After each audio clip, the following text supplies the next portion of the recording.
plus your career goals. For example, you're a BS psychology student and an aspiring HR officer. You can also include that you're skilled in communication or conflict management, like that. And for IT graduates, for example, you can use IT graduate as your tag and future front-end developer. And share that you're passionate about UX and clean code. All right. You also need a professional photo plus banner. So in this sense, you have to make sure that it's clear and an approachable profile photo, though mine was a bit maarte. Like choice pa rin how you want to project it, but just make sure that it looks professional looking. And you have to use clear, confident photo with a neutral background, guys. And of course, never use selfies, party pics, or pictures, or group photos. So for our about section, I also have mine as an example here, just to make it short and powerful and value driven. Um, uh, you have to notice how I summarize my expertise in just a few lines. So for our freshies, just talk about your course, strength, and what kind of opportunity you're looking for. You can write in the first person POV if you're going for a more conversational or approachable tone. It's great for our students and for jobs that requires heavy networking experience or heavy networking skills. So you can keep third person POV naman if you prefer a more formal or resume style presentation, just like how I did it for myself. Either way works. Just make sure that the tone matches your goals and personality on LinkedIn. All right. Having a 2,000 followers and 500 plus connections on LinkedIn, just like in my own profile, signals to others that you're active and engaging. So it demonstrates credibility and influence, and people are more likely to trust you and your profile when they see that others do too. So be sure to connect with your classmates, org mates, and mentors. So these are the people who can support you and support your career journey, endorse your skills, and introduce you to others in their networks as well. And it's all about, you have to remember that it's all about building that community around your professional brand. And finally, don't forget that your LinkedIn profile is a digital handshake. It's your chance to introduce yourself, highlight your value, and invite people to connect with you. As early as now, you have to practice telling people your story clearly and confidently. Like the more you practice, the easier it is or it becomes to share your story in a way that resonates with others. All right. So before I proceed, these are other options, no? So aside from LinkedIn, there are other great job platforms where you can create an account and expand your professional network and discover job opportunities. So some of these include Caliber. I used that during college, which is a popular job search platform here in the Philippines as well. Then we have NGO job boards like PESOR, Public Employment Service Office, and Job Street, of course, one of the most widely used platforms for job hunting in Southeast Asia. And make sure to explore these sites and create profiles to increase your chances of finding career opportunities. Okay. Just make sure to just making sure that you're still with me, guys. Can you give me heart reacts?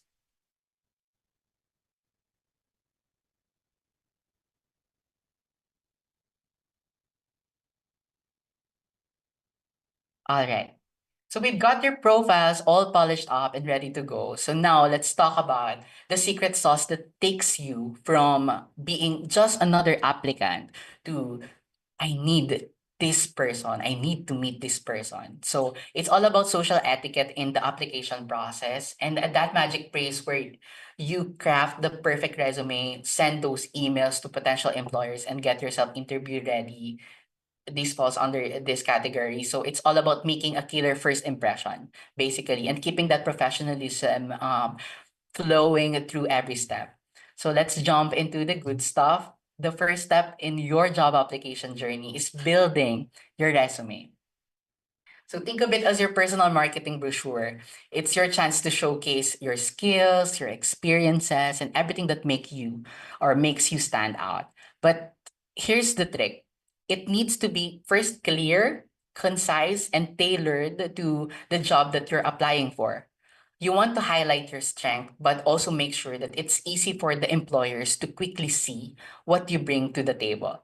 So let's talk about how to craft a resume that's not just informative, but also eye-catching and impressive. I wanted to be so real here. So back in 2018, I was a fresh grad. You can see my sample resumes submitted to various employers.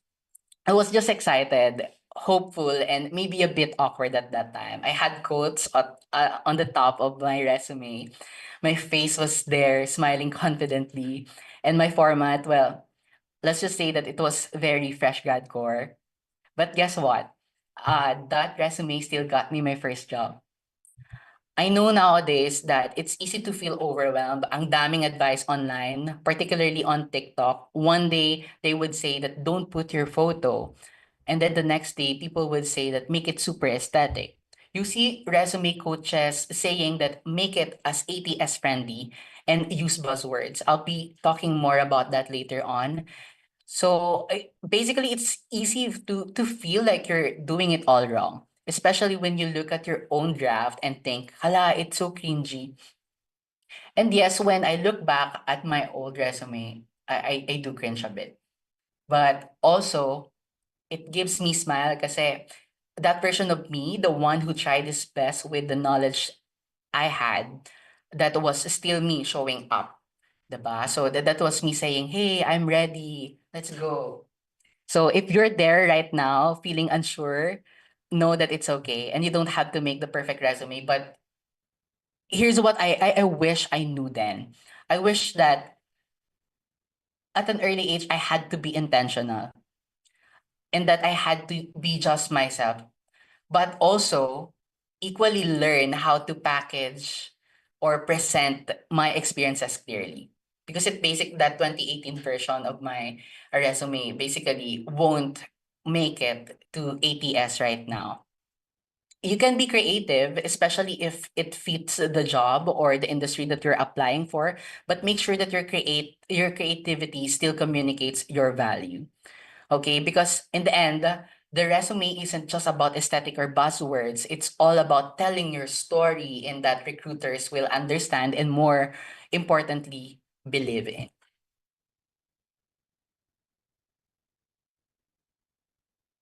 So what studies expert says? So 54% of recruiters reject generic resumes based on the top resume studies in 2022. And as a fresh graduate or a student, it is easy to think that generic resume will work for every job application, but it won't, guys. So recruiters want to see how your unique skills, experiences, and directly aligns with the job you're applying for. If you submit a generic resume, first, you might miss the opportunity to highlight your relevant qualification, which could lead to your resume being overlooked. Tailoring your resume shows that you've done your homework and understand what the employer is looking for. So you just have to align it academic, like for example, you have to align it with your academic experience, a project that you worked with or you work for, or courses to the job, even though that you may not have extensive professional experience yet. You can still tailor it by showcasing academic works.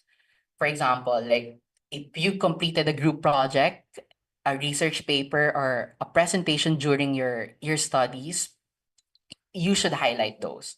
Like focus on how the skills you use, example, the teamwork, problem solving, and leadership are relevant to the role.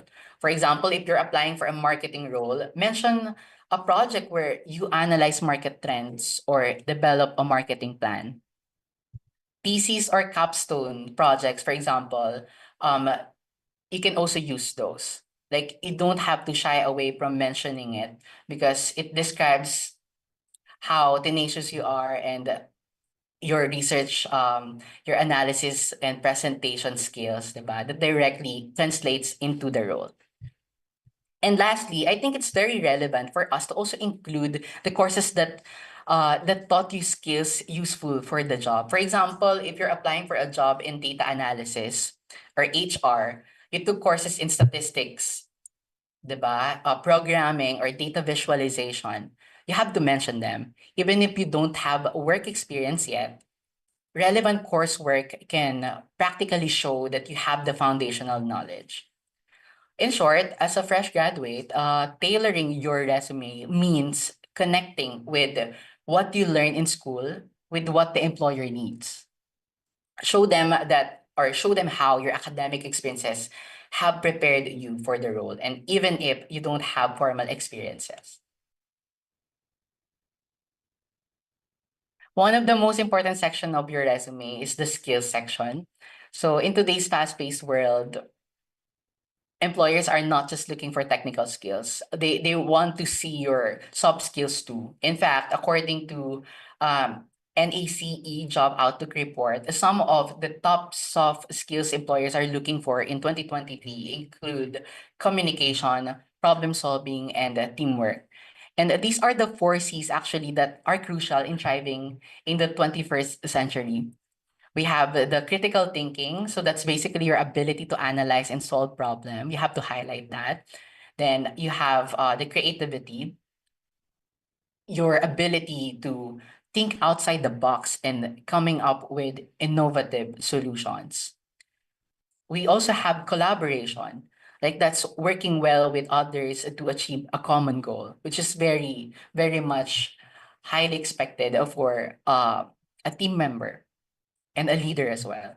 Then lastly, we have communication. That's being able to clearly convey ideas, whether in writing or in speaking.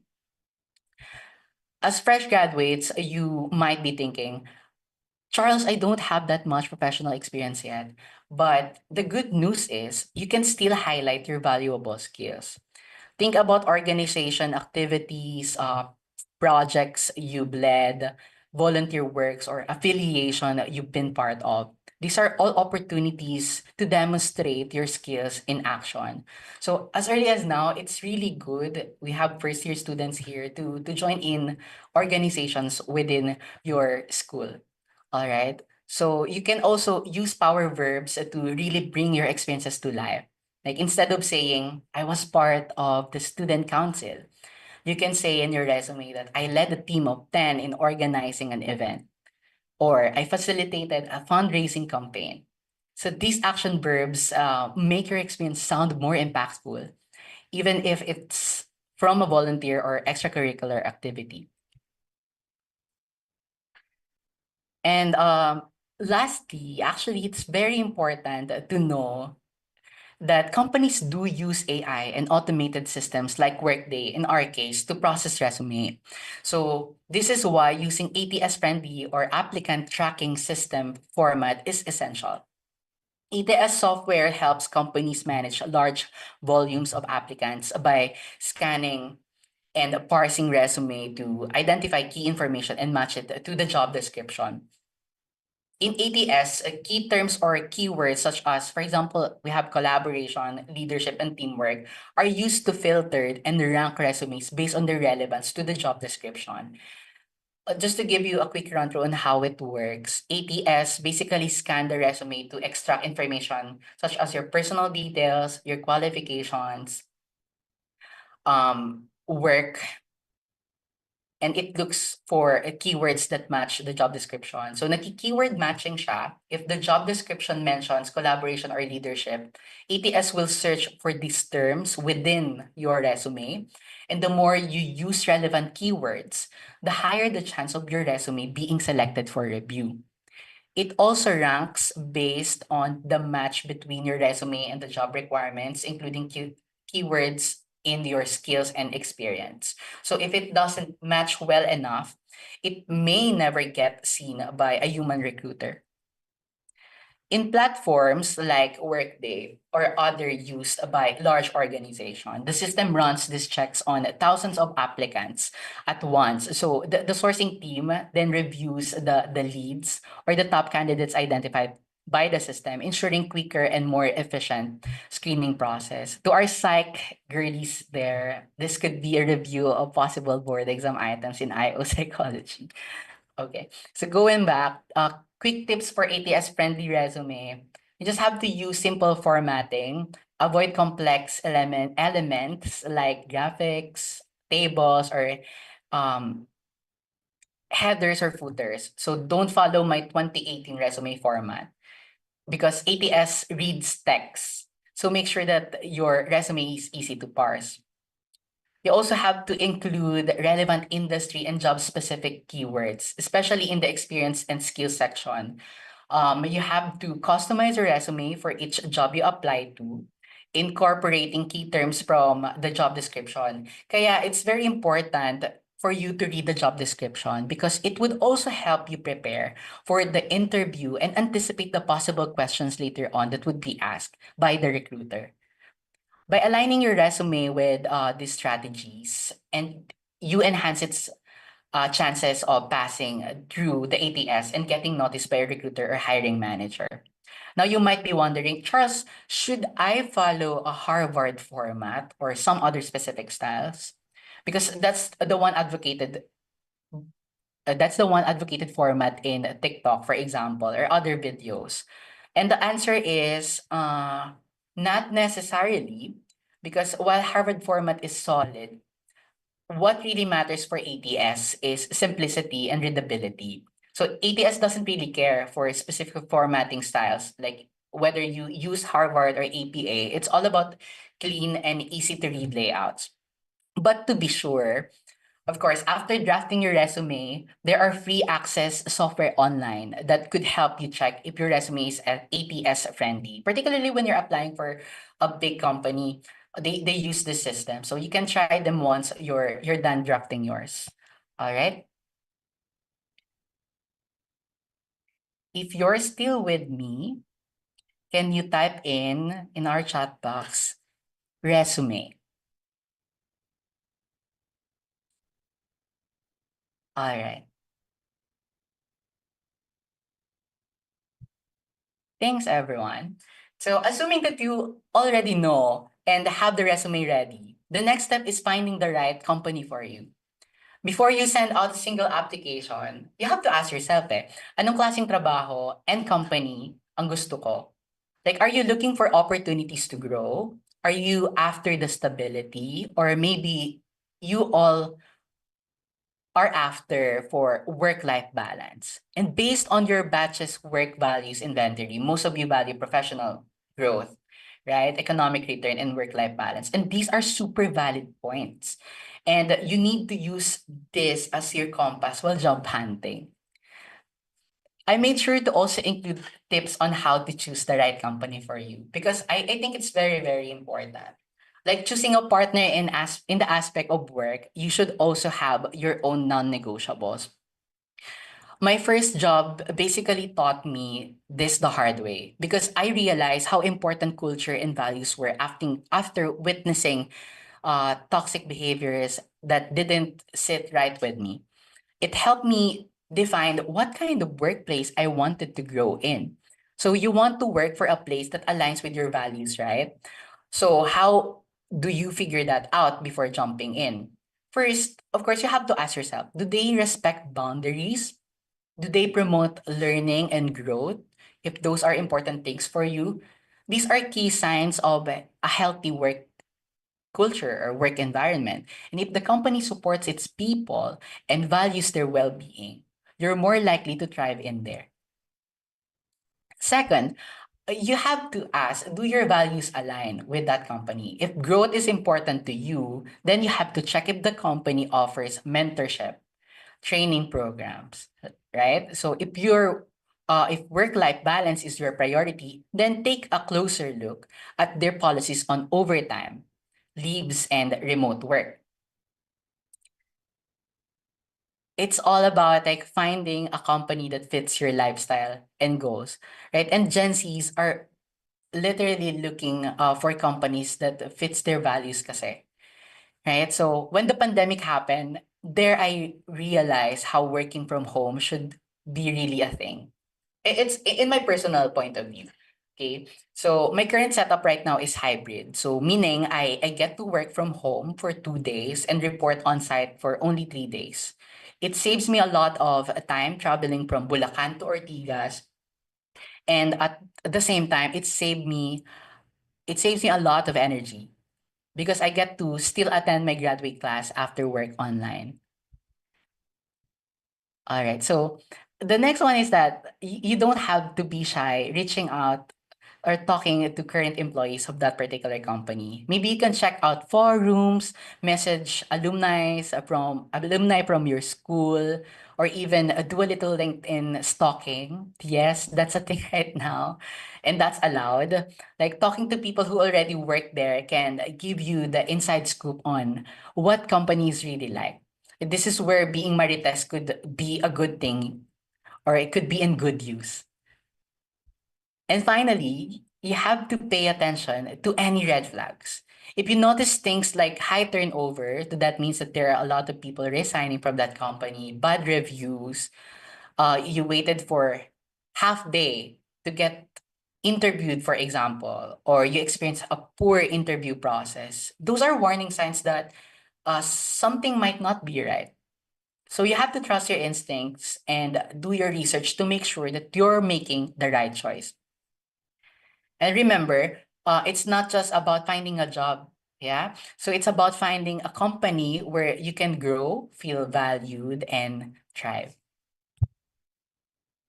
One thing that I suggest is for you to do a job compatibility checklist.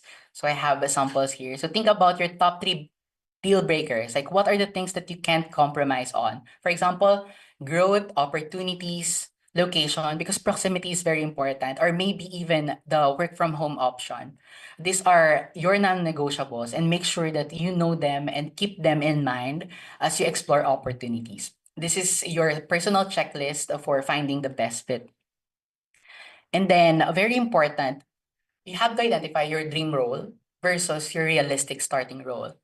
Be realistic about where you're starting because, sure, everyone wants their dream role, but remember, everyone has to start somewhere as well.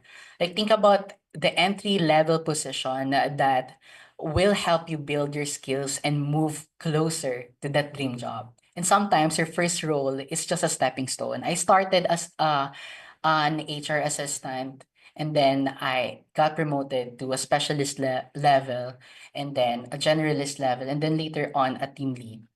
And of course, I'm also eyeing to get that managerial senior director role, diba? And you just need to make things work for you and make sure that you're doing things that would contribute to your future success, right? And that would make you ready for the position that you're eyeing for in the future. And lastly, again, we have the red flags and the green flags. While you're doing your research, you have to be on the lookout for the red flags and green flags because first, red flags might include things like they lack transparency, they have unrealistic expectations, or even disrespect your work-life balance. On the flip side, we also have the green flags, which may include clear communication. Then they support their employees, and then they have room for growth. You can ask for um, you can ask if you can be promoted later on in your current job or position, and if they have any plans of like you being led to grow within the company. So you have to pay attention to these signs as they will guide you in choosing the right opportunity. Are you still with me, guys? Can you give me again heart reacts just to check in?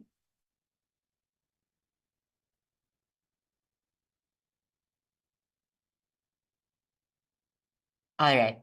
So once you're already sure and have your list of companies that you want to apply for, this is so funny. Here's my first chaotic email to task us back in 2018. Nakakahiya because it first, it's not really grammatically correct. And it's giving fresh grad with big dreams and a lot of heart.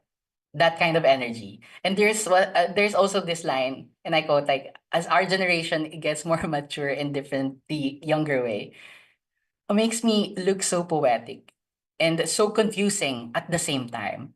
There's also no email subject. No, so this is me being generous to show you guys that I'm such a newbie before as well. So all I know at this time is that I want to be working in that company. So I'm so excited. First, because of their culture.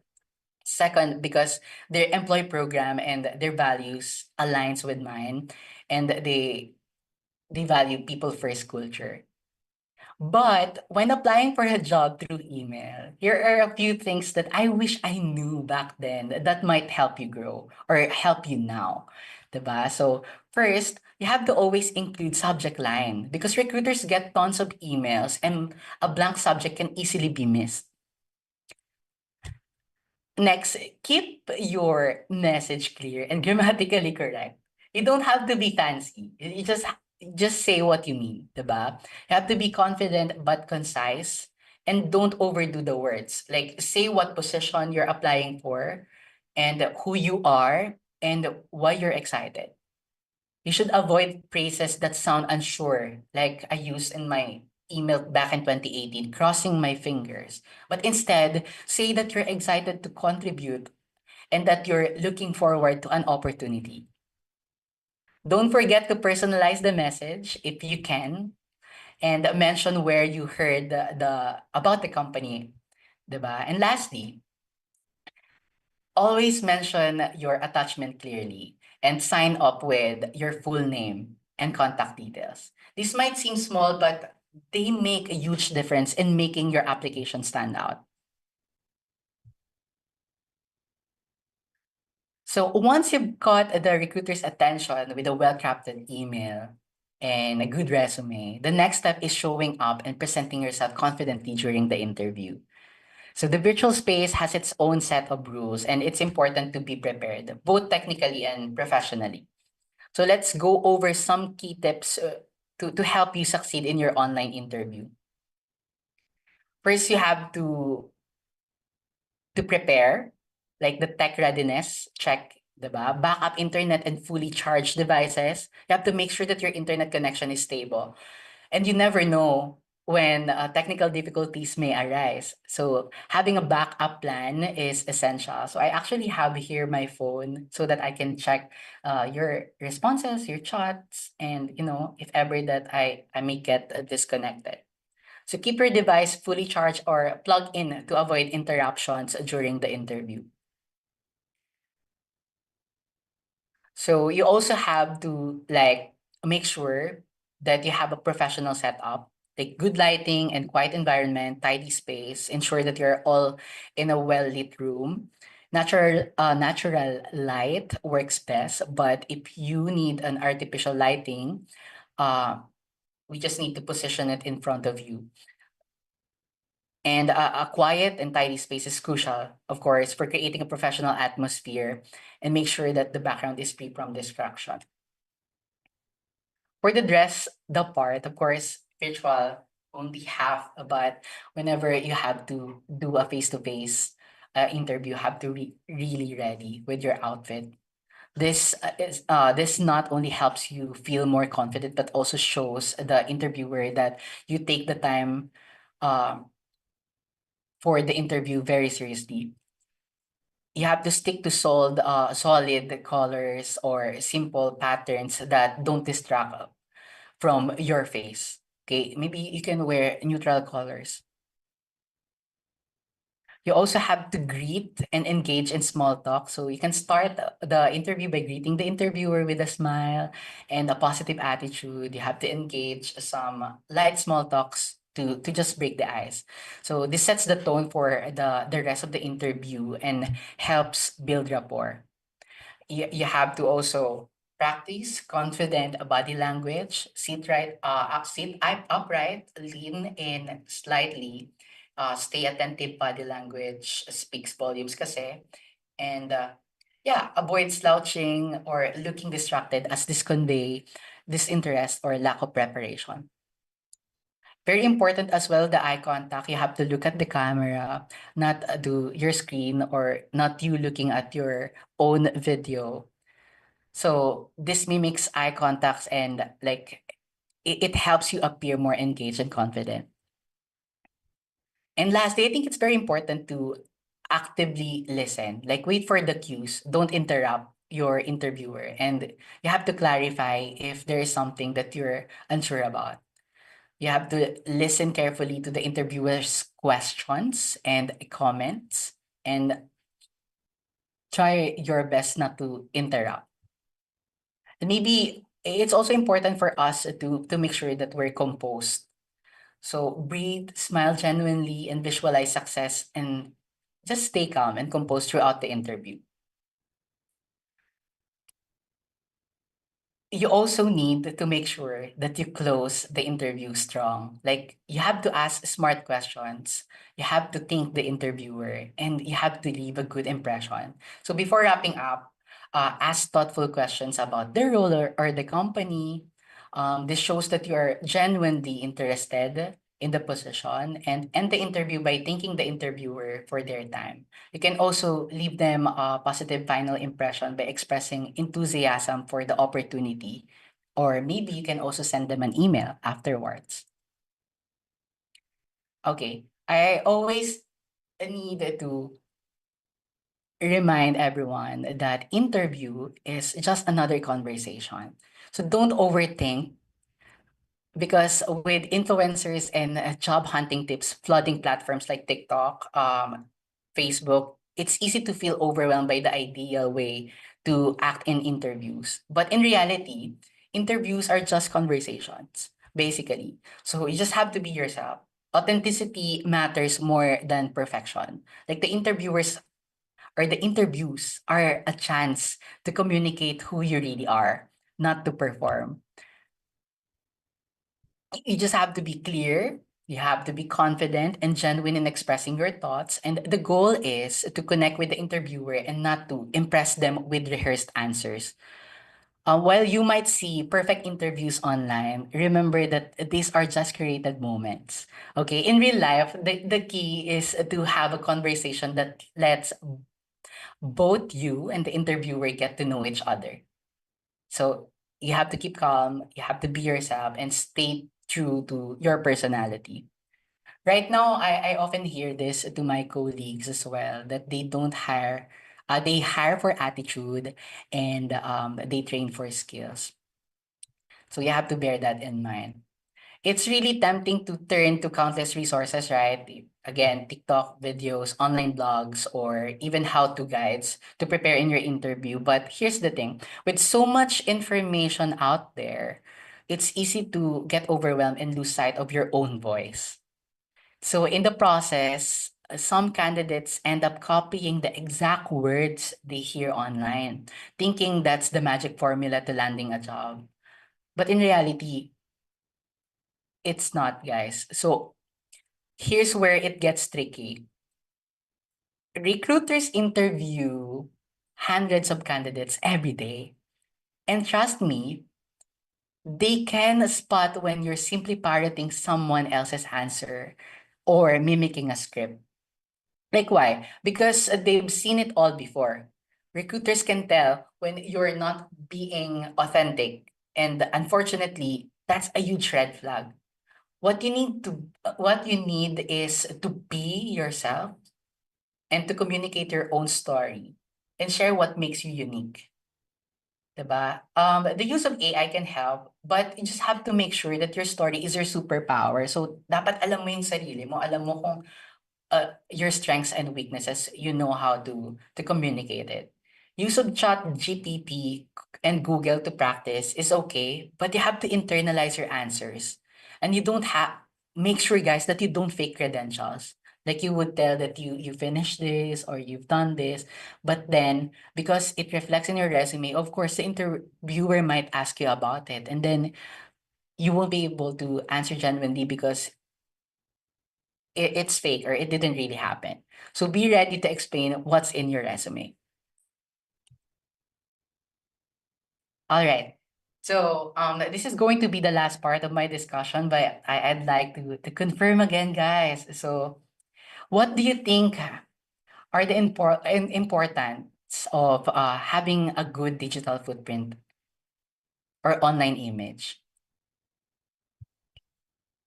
Okay, can you think of a possible answer and type it in our chat box? Why is it important? Yeah, okay, we have credibility to avoid having a bad reputation. First impression matters. Yes, very important. Positive image for others to see. All right. So from social media to professional platforms like LinkedIn, almost everything we do leaves a trace, right? So lahat ng post mo, comments, like or share creates a part of our online presence. Like this is the new normal.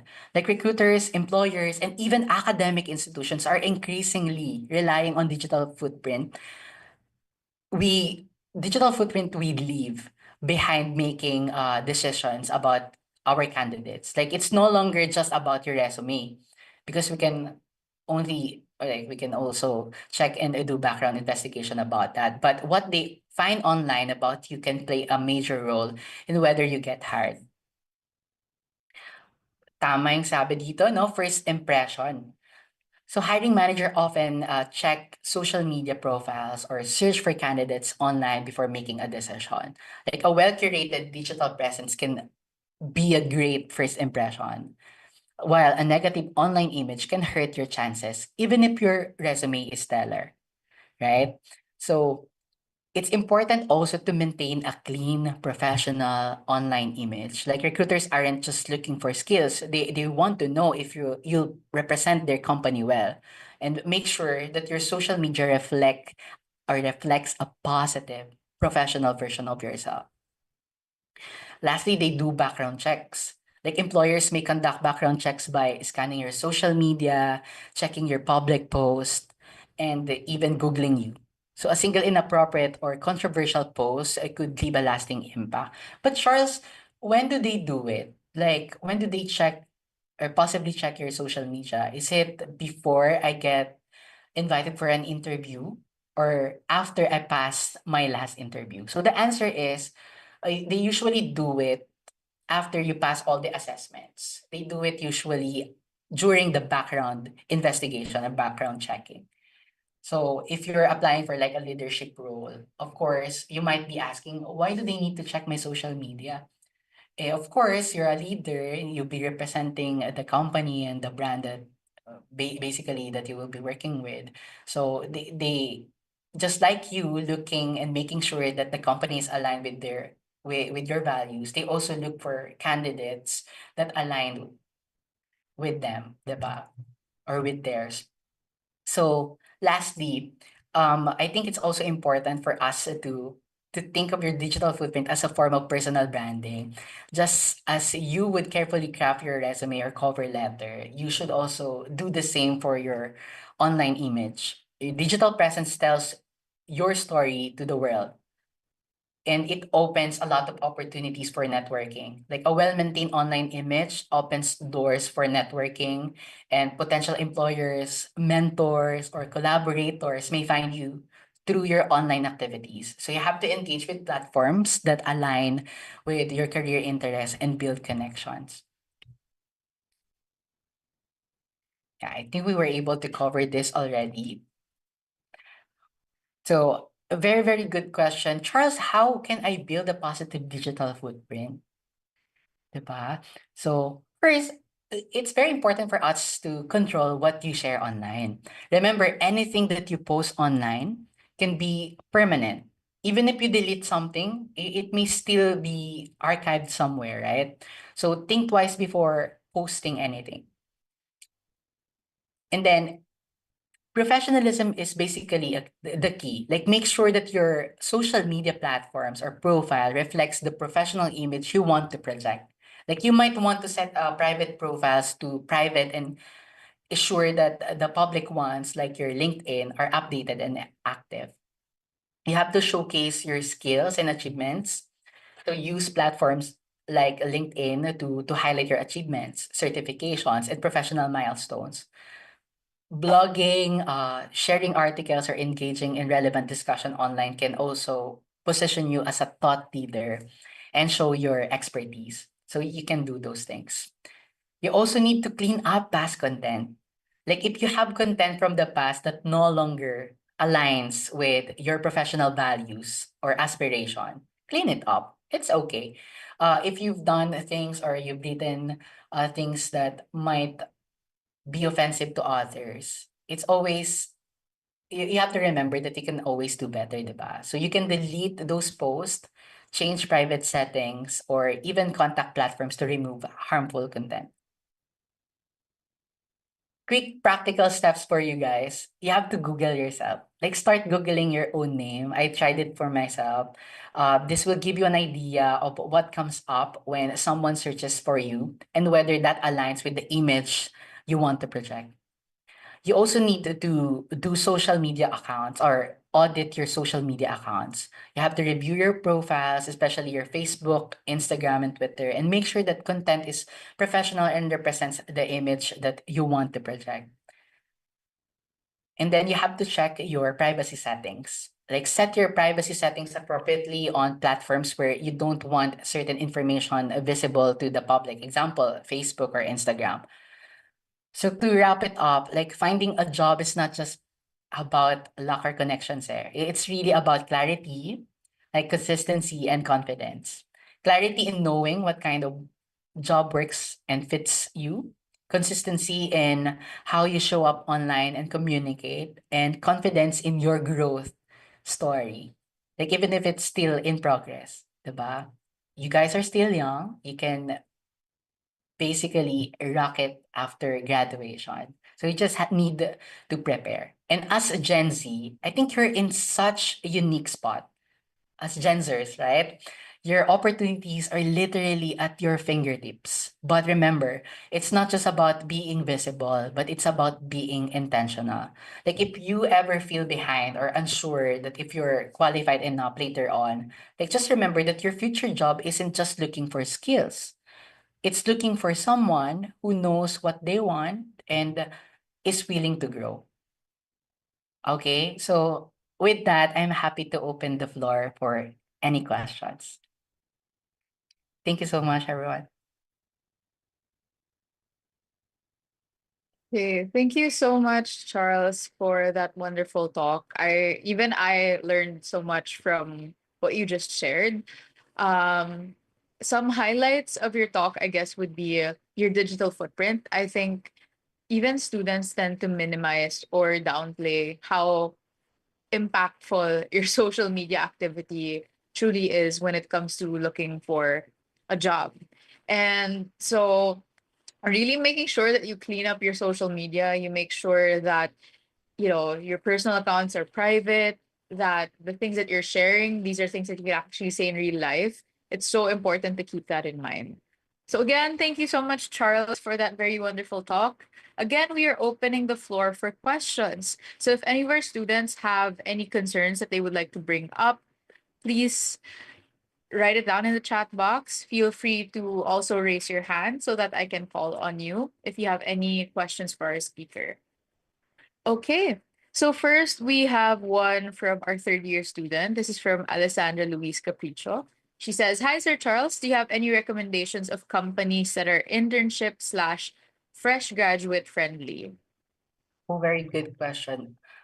Um, as much as possible, I believe that our institutions have a list of employers that they can partner with, but you can also explore online via LinkedIn and reach out to recruiters. Just like in our case, in TASAS, we do accept interns as well. But you just need to send us an email and check how the MOA would work later on. You can connect with me, dear. Okay, so I guess that would be it now, Charles. I think Charles could include his social media in the chat box as well so that you could connect with him on LinkedIn and message him for a more personal advice with regards to that. Okay, one of our third year students is raising their hands. We have Riz Ignacio. Feel free to speak now and ask the question. Hi, good morning, Sir Charles. Your talk was actually great. I learned a lot of it from it and learned some insights that I also didn't know. And my question for you is that in resume or CV, actually I know those are different, but do we include until senior high school or until junior high school, or do we include our education until college only? Well, if you haven't graduated, you just need to include where you're currently at. Like if you're a third year undergraduate, then you have to put in that you're an ongoing undergraduate student. So that's all right. Uh, how about, because I see some other papers actually that they include their high school education as well. Is it actually preferable to include that if you have reputable image in the school? Yes, you have to include it. Particularly when you're a fresh graduate, of course, that would be a source of information for the interviewer to also ask you about. All right, thank you so much po. Thank you, Riz.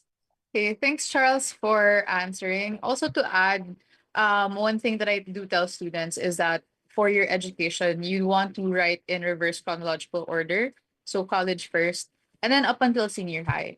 Usually, you can include junior high as long as you have awards to add to that. So, for instance, you graduated junior high with honors or you had leadership awards. This could help you stand out. But if you don't have any awards from junior high, better to like opt that to like leave that out. Okay. So we have a lot of questions in the chat box. We'll go through them, Charles. We have up until 11 a.m. for this. So we have one question from another third year student from Chris Hernandez. Thank you for the tips, Sir Charles. Once you get hired, how do you know when you're ready to apply for a promotion? Very, very good question. You wouldn't really feel ready, um, or you wouldn't really know when you're ready for promotion. But if you're doing all the things and master the processes that you're dealing with, then you can discuss your chances with your immediate supervisor.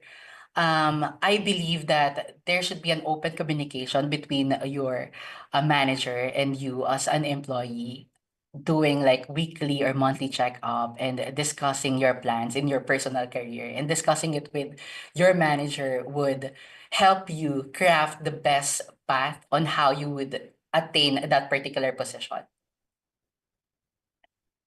Okay. I think as well, it's important to point out that in most companies, you don't really get to like ask for a promotion. Sometimes, you have what we call a probationary period. So for most of you, when you apply for your first job, we have a probationary period, which is like 6 months Yes. usually, and this goes as long as 3 years for those of our students who are in edu. So if you're teaching, your probationary period is 3 years. But for other people in other industries, you have 6 months. And during those 6 months, you have to make sure that you do well, that you perform up to the best of your abilities, so that after you reach 6 months and you're about to be evaluated as to whether you are going to be promoted to permanent or not, that could help you at least get promoted to permanent position. Yeah. And you could also talk to your supervisor as well during that time as to how promotion works. So it's during the application as well that you have to ask your the recruiter or the employer how promotions work, because it really depends on the company, on the industry, and it's best that while you're still an applicant and you're not in the company yet, you have to ask this during the job interview. So that's like one of the creative questions that you can ask so that you can also stand out. So like just to add to what Charles was saying. I agree with Okay. that. But I just want to add, Danny, that and to set expectations for everyone, that within that 6 month probationary employment period, you're very much vulnerable, no? So you really have to do well. Because that's the time frame wherein an employer might tell you na, oh, sorry, based on your third month and fifth month evaluation, you're not really doing well. No, so you might get non-regularized later on. So it's also during your third month and fifth month period that you have to have a good and intact communication with your immediate supervisor, checking in if, hey boss, am I doing well? What are the opportunities that I have to still improve on to get regularized later on? Yes, thank you so much, Charles, for adding that. So, like making sure you know how a company's performance review works, that will really give you an edge so that you could get the promotion that you are aiming for in the company. Okay, we have a question from our first year student from Angela. Good morning po, Sir Charles. How do you balance the desire for personal work growth versus wanting to make money? I struggle with finding a job that can balance both. I think this is one of the most frequently asked questions from our students. It's very interesting. If you're a first year student and you're asking this question, I know that there's a lot of opportunities for you after graduation. When I was applying for my first job, of course I had to leave it, diba? I was very transparent sharing with you that I was only earning 11,000. That's the reality of life. So when I tried going or transferring to Manila, I actually applied in a government institution in clinical setting. And that's the time when I realized that the amount that that they're offering for the position won't help me achieve the goals that I have for myself. So at first when you're a freshie, you just need to give yourself enough time to also soak into the realities of life. Like you can start small, that's okay. And then later on when you get and gathered good and relevant experiences, there you can use them to leverage your desire for possible higher compensation. Okay, thank you so much, Charles, for answering. I do agree that when you're starting out, it's very difficult to find an opportunity that provides both.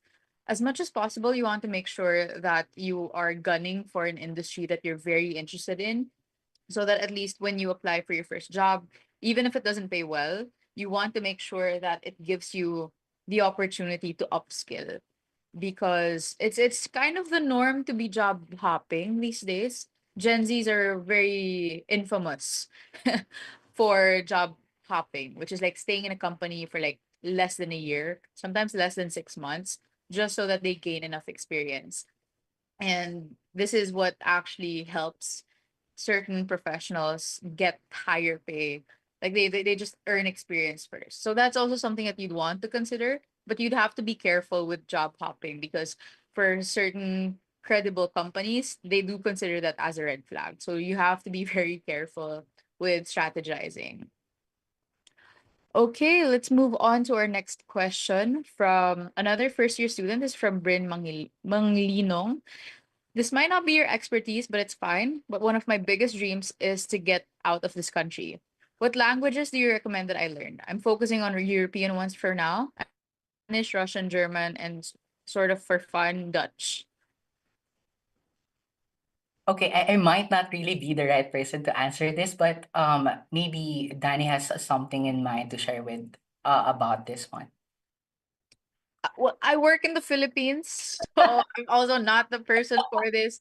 But one thing that I have learned from colleagues and friends who have migrated for work, you want to make sure that you're learning the language of the country that you want to migrate to.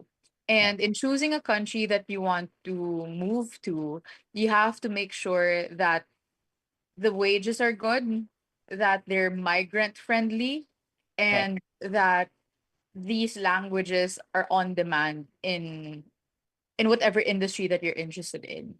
So for most Filipinos, they usually eye learning Spanish, because we have a lot of Filipinos who tend to move to Spain for a while to become teaching assistants. And eventually, if you become fluent in the language, you can then opt to apply for a permanent residence in Spain. So again, looking at the languages that you're learning at the moment, you really have to ask yourself, if I'm going to move to Spain, if I'm going to move to Russia, to Germany, are these places friendly for someone like me from the Philippines? Because yeah, it's easy to learn the language. It's easy to become fluent if you really have the determination for it. But you also have to acknowledge the barriers that you have to face in applying for a work visa and looking at how sustainable it is. So, a lot of people tend to romanticize moving abroad to get a better life, but this decision costs money. So, you also have to make sure that you have that all set. At the same time, if you're not financially able, you want to look at countries that provide financial aid to international students. So, this is why there are people who tend to go to places such as Australia, New Zealand, because these places are friendlier to people like us who come from developing countries. So you want to make sure that you ask around, you attend career fairs, you ask or contact organizations that help students move abroad. So that's at least that's what I can share from my end. Okay, we'll move on to another question from a first year student. This is from Clarice Sofia Mariano. Good morning, sir. The talk was really insightful. This is a bit embarrassing to ask, but I really am curious. I've seen memes on social media about how some majors, for example, as an art related major, speaking about this, such as computer science, art, music, and anything other than non STEM or humanities related courses, have high chances of low employment. What do you think of these memes representing these majors as people without job potential? Have you seen people with these majors successful? Thank you. All right, it's really disappointing to see such memes online, right? But then you have to remember that it doesn't represent the whole population of people who are in the arts and humanities areas, right? So as for the possibilities for employment, there's a lot of opportunities out there, guys.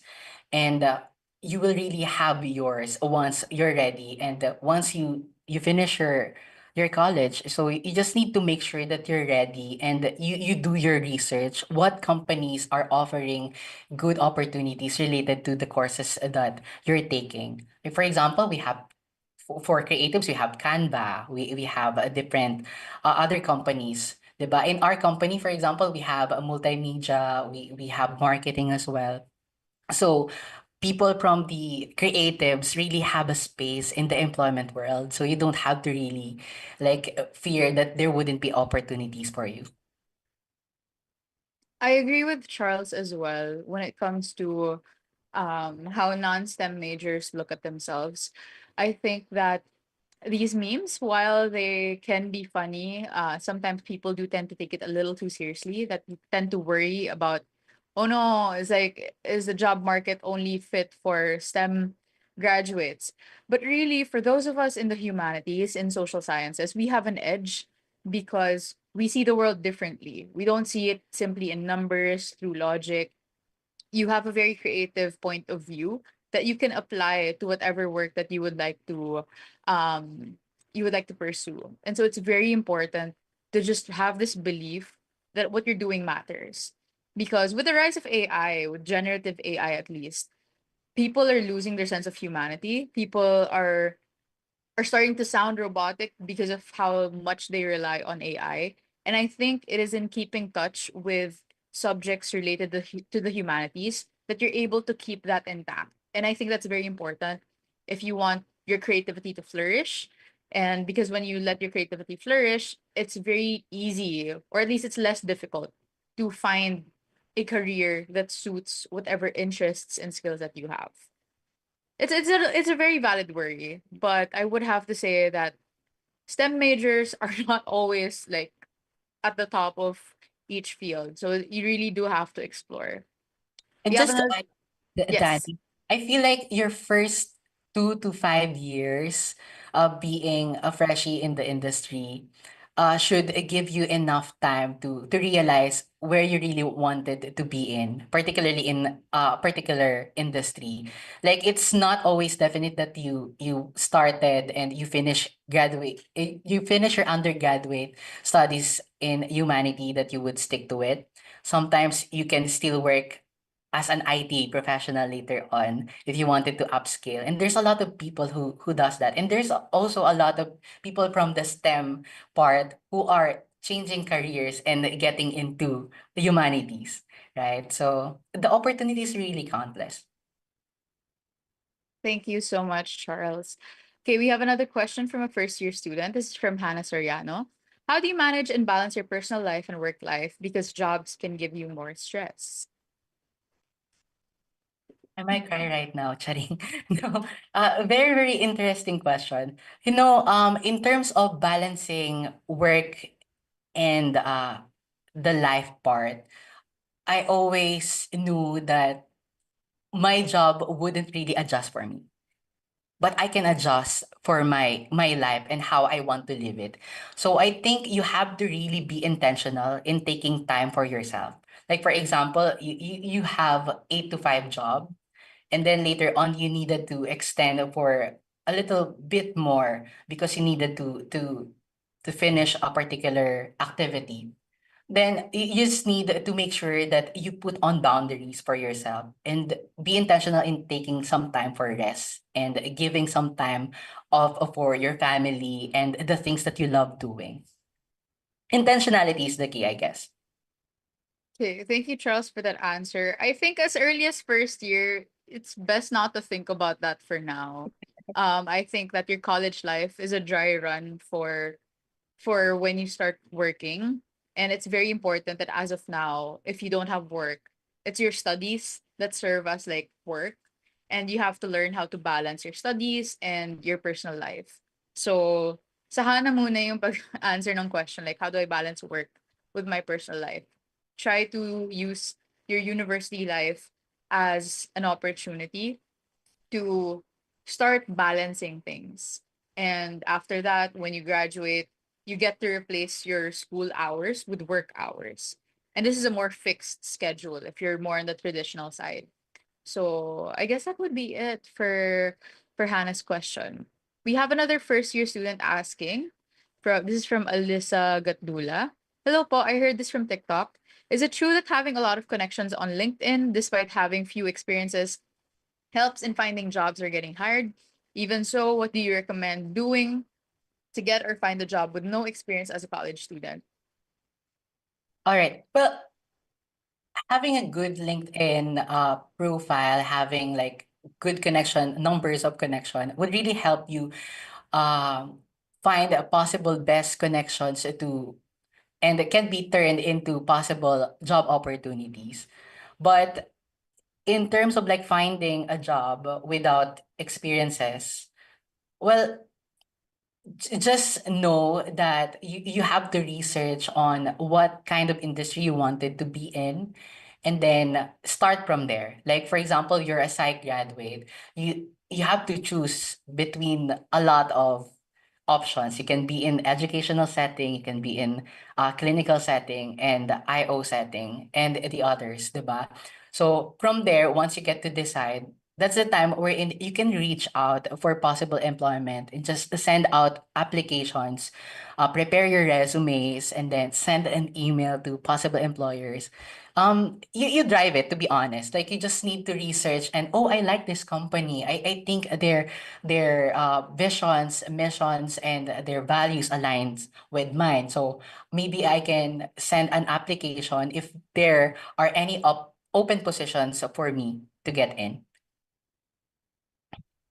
I would also like to add that LinkedIn really is the place to be if you'd like to look for people, look for important people as well. So like a forbidden technique, I guess, would be stalking, higher ups from companies that you're interested in, like looking for HR managers, working in a company that you like or an industry that you like, and just cold calling them, just basically sliding into their DMs, connecting with them and sending them a note that, hey, hi, I'm a psych major or I'm an edu graduate and I'm really interested in what your company has to offer. Just learning how to make conversation basically with professionals is one way. One way that people don't really know is a good opportunity for you to build connections.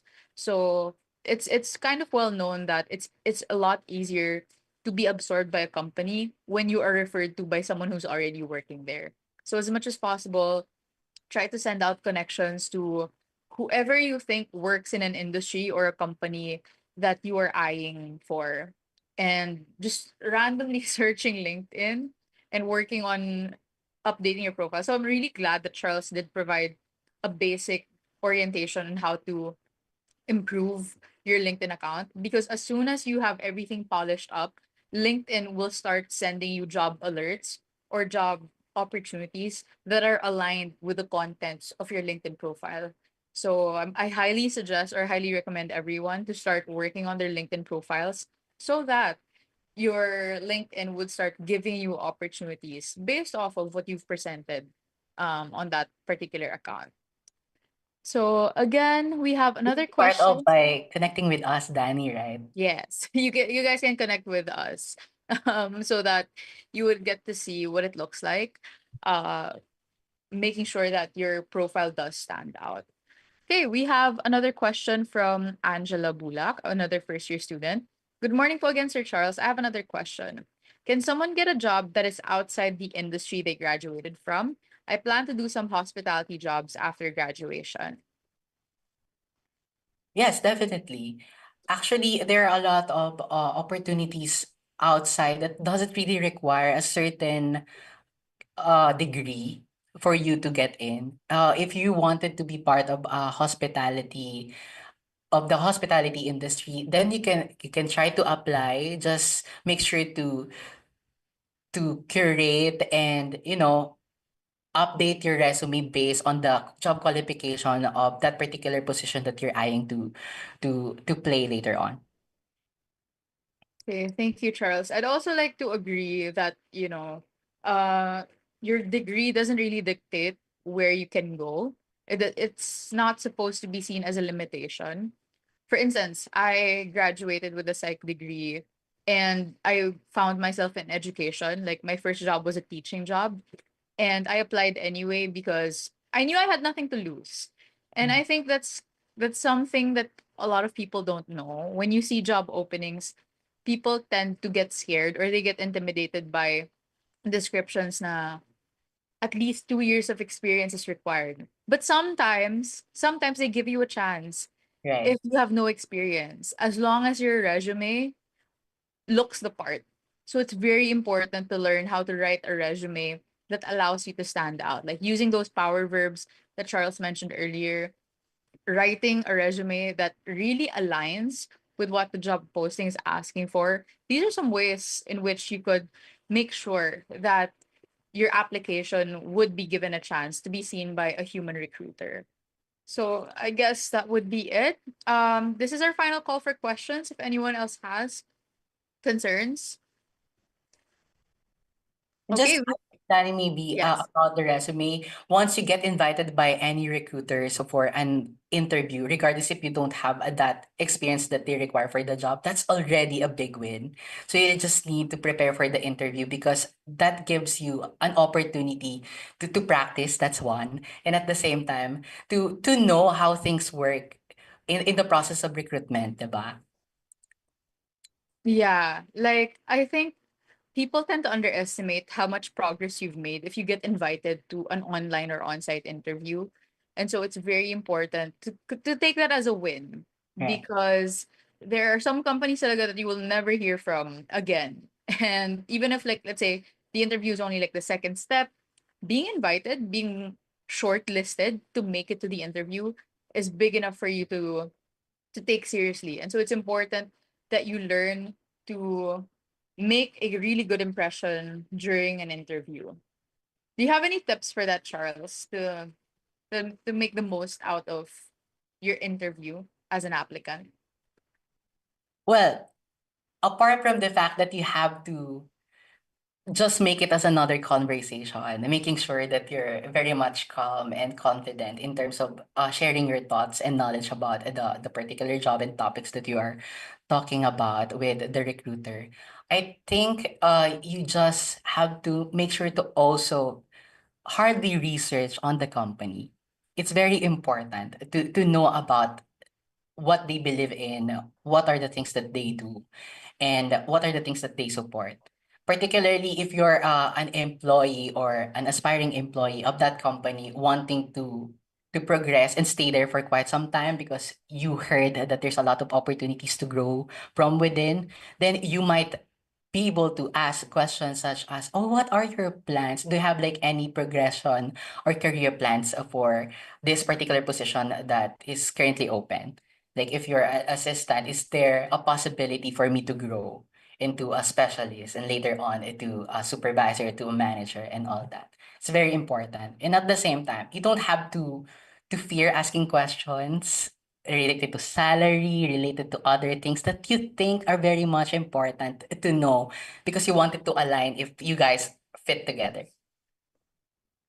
Yeah, this takes me back to what you said earlier during the talk, that an interview is a conversation. And so it's important to treat it as such. You know, we don't like just simply answering questions. You have to make sure that you also engage the interviewer, and you really do stand out when you get to ask them questions about company culture, the first 90 days of the job, Yeah. and what what it would look like staying in the company long term. Like expressing that interest toward the interviewer would make them think that, oh, this person's really interested in joining us, and they really aren't just here to desperately get the job. Like they're genuinely interested in what we have to offer, what we're doing, and this allows you to stand out further. Okay, we have another question from a first year student. This is from Kyla Hernandez. Good morning. If a talk or seminar officially provided a certificate of participation, would it be fine to include it under the certification section as on a resume, or is that not really recommended? Well, if that particular seminar really is related to possibilities of employment, yes, you should include that. Like if it adds value to your profile as a candidate or as an applicant, then I believe you should include it. Yeah, and I think like if you're a fresh graduate, that does give you things to include in the resume. And if you're a fresh grad talaga with no org experience, no extracurriculars at all, this actually gives the recruiter an idea of what you've been up to. Like if you haven't been active in organizations, if you haven't been part of anything extracurricular related, at least they get to see, oh, this person attended this thing, that thing. And it would be more beneficial if these seminars or certifications that you include are related again to the job posting. Yeah. But for those of you who don't know, a resume is different from a CV. Your curriculum vitae is your entire career history.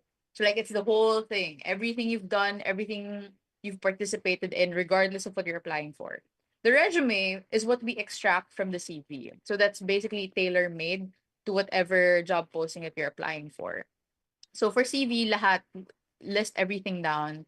But for the resume, you have to refer to the CV to cherry pick which parts you want to include for a particular job posting. So I guess that's like a little subtle difference between the two. Okay, we have a question from an anonymous third year student. Good morning po. I'd like to ask how to avoid getting corrupted by the system if you plan to get a job in the government without receiving backlash from the government agency that you plan to apply for. Interesting question. Well, first you have to stand firm with the things that you believe in talaga. If your values really is requiring you to, of course, not to follow certain tactics, certain rules and requirements that you know isn't really something that would put you in good place, then you just have to be verbal about it. Like there's always a great opportunities and ways to communicate to your immediate supervisor that hey, maybe this isn't something that is okay for me to do, just like that. And of course you have to make sure that when you get in that particular institution, you're clear with what you wanted to do. You're clear with the role that you have to play and not go beyond it, 'di ba? Unless you're required and you know that going beyond the expected things that you're supposed to do is okay and ethical. Yeah, there's a saying that you have to act your wage. So if you feel that you're doing a little too much or you're being assigned work that is beyond your job description, you have to remember, magkano ba yung kinikita mo? And is this fair or proportionate to the work that I'm being given? This might come off as a little too harsh or rude to Mhm. employers who are not part of our generation. Because Gen Z is more, we're more self advocates in that we really know what our boundaries are. And older generations like Gen X, older millennials even, for them kasi there's a personal identity attached to their work. Like they really take their job seriously. And so it's very new to them to have younger professionals being like, "Oh, when I clock out at 5, you can't reach me anymore." So it's very important that you establish open, clear communication with your supervisor so that not only do you have a mentor at work, you also get to manage their expectations of you. Remember, being assertive, being upstanding helps you make sure that your job won't get the best of you. So that's also a way to ensure work life balance as well. And while it's a real worry to have to like lose your spark as soon as you start working, to be corrupted by the system, like yung makain ka ng sistema, you always have to remember that you're much stronger than the system itself. And this is why it's important to remember why you're in the industry, what your long-term goals are in the future, so that you wouldn't feel too cynical about getting into a particular industry, especially in the government. Okay, Right. we have another question from a first year student. I think she sent it privately, so this is anonymous. How do you maximize the space of your resume when you are just a fresh graduate or you're a working student who does not have working experience yet? Also, during interview, can you ask for the position salary? Because I have a friend who applied to a company and hesitated to ask for the salary because it might offend the employer. Okay, in terms of the resume, there is a lot of ways to maximize the one pager. So you can look online for the best formats that you can follow. But in terms of, I think it's an elephant in the room, and people often ask about this topic. Like, is it okay to ask the recruiter for their budget for the role? Um, Most likely, people or the recruiters would most likely ask you if what is your expected salary. And I highly suggest that you answer it based on the market value of the job or position that you're applying for. Is it a taboo to ask the recruiter if ever that they didn't ask about it? No, it's okay. But you can, I suggest you check on Glassdoor, LinkedIn, and JobStreet to set proper expectations if magkano ba talaga yung possible na salary for that particular position. Like, you have to take note that you also need to consider your years of experience when answering that particular question. And you have to just give a range to signify flexibility. Like, after all, they already have a standard offer for that particular job. I believe most of the employers have that. And they just ask that question to temp check if your expectations are aligned or there is something that they can do to match it. Okay. So I actually experienced giving a lower salary expectation to an employer. And afterwards, they offered me a higher amount. So that gives me an impression, they're asking that question not to lowball me. They're asking it just to know what's in my mind and if it's really aligned with their budget. I hope I was able to answer your question here. Yes, thank you so much, Charles. I think personally, if Charles is comfortable asking during the application, I tend to ask for the salary when I'm sure that I'm being offered the position. So I like to play it safe because there's some people who do get offended. Like as I work in education, there are particular administrators who are uh a little too sensitive when it comes to that. So I like to make sure na once the contract is there, I get to see what budget they have, and from there, if it's not within my expected salary, it's very important that you negotiate. So contrary to Charles, I don't like providing a range because, for example, you give them a range of 20 to 25K. There are some companies who, when they receive that range, they'll be like, Okay, we'll give you 20K. Are you happy with this? So as much as possible, if you're going to provide a range, provide it higher than your ideal range so that if you give a low, if they settle for the lower limit of that range, you still get to meet your own expectations when it comes to the job. So I guess that would be another way of looking at it. It really depends on how the interview goes, on the company as well. So do your research, ask people as well so that it goes smoothly. And I think this is our final question for this morning. This is from our third year student named Francis Pinlac. Pinlac. Good morning, Sir Charles and Miss Danny. Because of my background in the entertainment industry, there's a lot about me online, even if it's not under my personal social media accounts. While I'm proud of that, it's not really related to the work that I'm interning for now. Do you have any tips on how I can manage or balance my online presence to reflect my current professional goals? Okay, very interesting question. You know, Frances, I think it's okay for you to have like a different lifestyle, different backgrounds online, so long that you don't do things that might offend other people. 'Di ba? If it's part of an industry that um that you work with, then it's okay because you can just easily explain that you have other facets of your life that you enjoy doing. And maybe it can be like a passion project that you do or a side job that isn't or might not be aligned with the professional goals that you have later on. So you just need to be careful with what you post online. And if your online presence is good, then you shouldn't be worrying about it. Yeah, and if you're in the entertainment industry, I guess it's important to choose which projects you'd like to represent you. So like for you, it's easy to separate your entertainment industry self from who you really are. But we're at an age where people tend to merge everything all together. So be clever about which projects you say yes to, so that if it surfaces on social media, you can easily justify or defend why you chose that particular project. I think if you do have a manager, if you do have someone managing your social media, it's very important that you ask them as well how they can help clear up your social media searches so that you would be safe as well in the whole professional field. Yes, Dr. Chavez has raised her hand. Hello.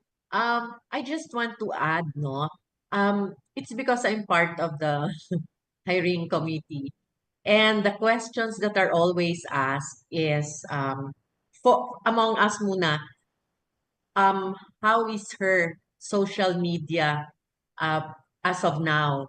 So the report would be about the Instagram, the contents that are there, the Facebook, i-research na yon. That's being researched already. And then if there are no findings there that may be controversial, um, then the applicant would be okay. And then the going back to Sir Charles' input a while ago about trying to be in a place that really aligns with your values. Kasi you can't apply in a place where you would also be complaining your whole life through, no? So you have to be in a place that's aligned. And if you fear about being swallowed by the misalignment of beliefs and all that, don't go into that anymore because it's going to put you under stress. That's not what you want. So in the first place, align yourself with the values with the company that you are applying for. And then the question that is usually asked, I noticed, was or like for instance, they would ask about tell us something about yourself that is not found in your resume because you've already submitted, no? You have all of these presentations, you have already exposed yourself through publications, and then you have a site there about yourself, you have an application form. So they want an information that is not found there. So you just have to be ready for that. Then they would also ask you about like where is applying in the institution now, where is it in terms of your plan for the future? Where is this now in terms of your plan for the future? So that would actually give the one interviewing if you are planning to stay, or is just treating this job as a passing thing for you. So if they are looking for something that would really involve an employee staying, they would not take you in anymore if they sense that you're just actually trying to get an experience or anything. So be careful, like Miss Danny said, be careful with what you also say during the interview or what information you are giving, because that is very important. It will really lead to your being hired or not. Ganun lang yon. So yeah, yun lang yung yung input about social media, kasi that's always being asked. The first thing that they would do is to look into the social media postings of the applicant. So that's true. And I'm affirming that. Okay. O, yun lang po. So be careful. Okay, thank you, Doc, for the reminder. It's very important to be careful on social media because your digital footprint really is a part of your personal identity now. Like if 10 years ago, when influencers weren't a thing yet, Mm. being online wasn't that big of a deal yet, it was easy to separate your online presence from your offline identity. But we're at a point where social media is so heavily ingrained that you really have to think twice before you click, before you post, because as we're seeing now, like particularly with the upcoming elections in the campaign period, if you've heard, there's a particular someone who joked about single moms, and it wasn't well received because it was posted on social media, and now he has issued an apology for that. But while he did apologize for it, andun na it's on social media. So really be careful because you can't know, you can't tell who's going to be posting what. And so it's important to practice integrity, whether on social media, in school, offline, wherever you go. So I guess that wraps up our open forum. Thank you so much to everyone who has asked questions. This was such a productive Q&A.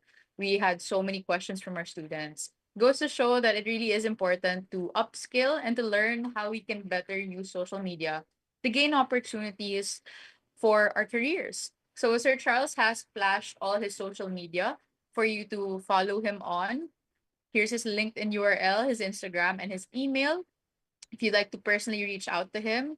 So if my openings to task us, maybe we could ask Sir Charles about it. May opening, may opening mo sa inyo? Like may Doc internship Chavez, ba? si Danny asking us to open. But yeah, thank you so much, everyone. You can connect with me. And it was a wonderful experience having me as your speaker for today. Thank you so much, Danny, Doc Chavez. I enjoyed this session. Thank you again, Sir Charles. So I'd like to call on now Dr. Chavez to present our speaker with a certificate of appreciation. So let me just read the what it says on the certificate.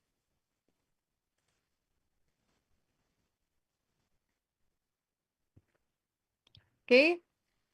So the Miriam College HU Guidance and Counseling Office presents this certificate to Sir Charles Justin Pagdanganan, RPM, for sharing his time and expertise as a resource speaker on the topic Emails You Should Send, Job Hunting Advice in the Digital Era, given this 7th day of April at Miriam College, signed by Dr. Maria Lourdes Chavez, Supervisor of the HU and Guidance Counseling Office, and Sir Jose Maribay, the Director for Student Services and Academic Support. So Thank thank you you so much. again, Charles. Thank So you so much, Sir Charles. Okay, before we conclude our session this morning, I'd like to remind everyone to please fill out the evaluation form. The QR code has been flashed on your screen, and the link will be shared in the chat box as well. Please make sure to fill this out so that you can receive a certificate of attendance after we conclude our session. Okay, and as we end our program this morning, before we end with a closing prayer, we'd like to encourage everyone to join in with a photo op with our speaker. So if your bandwidth allows, please turn on your cameras.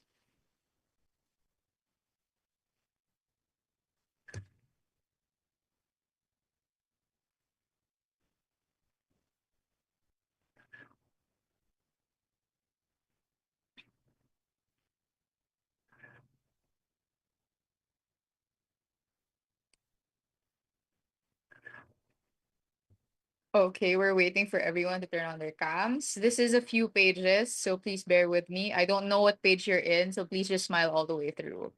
Okay, page one. One, two, three, smile. Okay, for the second page. Okay, one, two, three, smile. Okay. And I think that's only two pages because everyone else didn't turn on their cameras. But again, thank you to our 180 plus participants. To end our session, may I now call on our other undergraduate intern, Miss Rain Urban, to lead our closing prayer.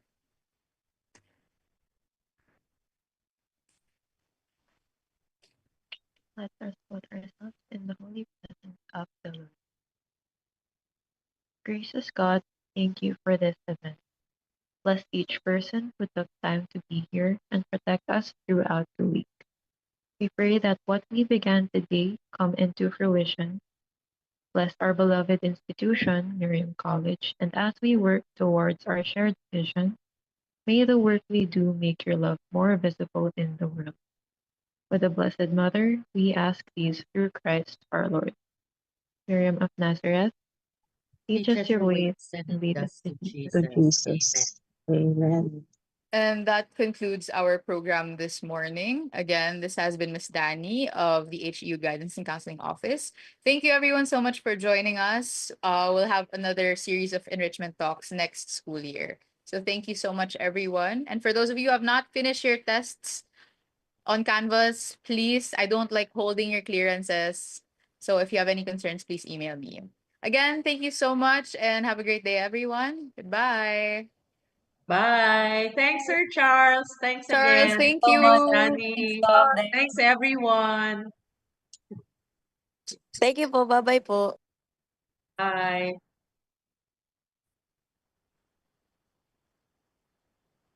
Ayan, okay na po, Doc. Oo. Yung YouTube natin, okay na? Kay Miss Okay. Bell po. Yeah. All right. Oo, end na.